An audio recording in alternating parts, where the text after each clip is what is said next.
आणि अखेर संजय दिना पाटलांनी दिलगिरी व्यक्त केली आहे। पत्रकारांना धमकी आणि शिवीगाळ केल्याप्रकरणी संजय पाटील यांच्याकडून माफीनामा आता जारी करण्यात आलेला आहे।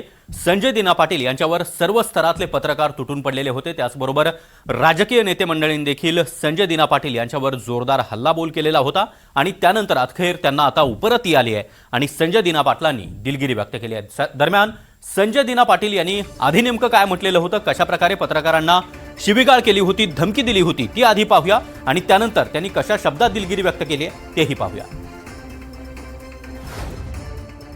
राजुल पाटील संदर्भात पाहिलं गेलं तर अरे भाई कशाला बस झाला ना, आता तुला बोललो 2 मिनिटं बोलायचं होतं, बोलणारच नव्हतं, बोललो ना भाई, आता अजून किती कशाला हे करतोय। चल बस माझ्या बरोबर, बस ना गाडीत, चल बोलता बोलता जेवढं बोलायचं तेवढं बोलू, चला कशाला इज्जत देतो भाई, घे ना यार, कशाला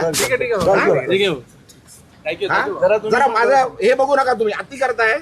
हे भाई बस ना, बंद कर ना आता, बंद कर, नाहीतर भाई मी विसरून जाईल मी खासदार आहे, तुम्ही काय पहिला पण सांगितलंय मी। इज्जत करतो, इज्जत करा, सांगतोय बरं, तुम्ही उगाच माझ्या घे रेकॉर्ड कर, इज्जत करतो, उगाच डोक्यात जाऊ नका, उगाच डोक्यात जाऊ नका, घराखाली उगाच देतो, ठेवतोय तुम्हाला, जेवायला देतोय काय, उगाच त्यांच्याकडे जाल, ते बोलतात ना मला, मी बोलणार नाहीये, आता परत आले तर मारून पाठवणार तुम्हाला, पण जे बोलायचं लिहायचं ते लिहा, रेकॉर्ड करा, सांगा तिकडे कमिशनरकडे जाऊन कंप्लेंट करा। इज्जत करतोय, तुम्हाला सहन करतोय, खूप दिवस सहन केलं तुम्ही, हा बाजू अरे लिमिट आहे कुठल्या गोष्टीची, बोलली आहे ना ती, सांगितलं ना सर्व, त्यांनी काय बोलू दे, अरे काय बोलू दे गेलं, आणि येऊ नका माझ्याकडे काय घ्यायला, आला तर मारणार आता, तुम्ही दिली बरोबर, रेकॉर्ड करा आणि सांगा, तुम्ही आता मला विचारायला आले तर मार खाणार। नमस्कार, जय महाराष्ट्र।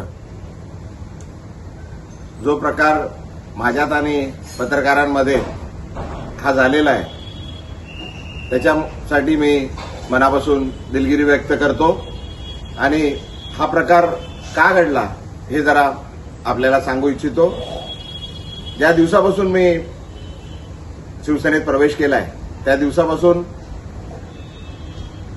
एकदम वाईट शब्दात आणि शिव्यागाळ करून मला जे अपमान करत होते, तरी पण मी सर्व अपमान सहन केले। तरी सुद्धा आज सकाळी परत पत्रकार मित्र आले होते, मी त्यांना हात जोडून विनंती केली की बाबा याबद्दल आपण कुठलंही मला विचारू नका, जे मला काय बोलायचं होतं ते मी सर्व बोलून झालेलं आहे, आता कृपा करून काय बोलू नका।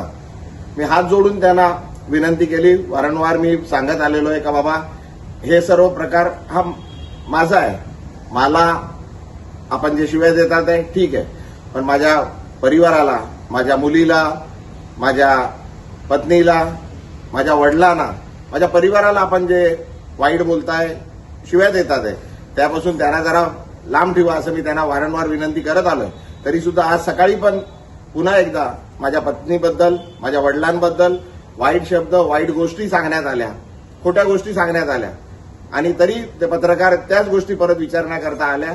माझ्याकडून त्यांना विनंती करण्यात आली पण त्यांनी न थांबता ते चालू राहिलं, त्याच्यात जरा वाद जरा जास्त झाला, माझ्याकडून चुकीने काहीतरी अपशब्द निघाले।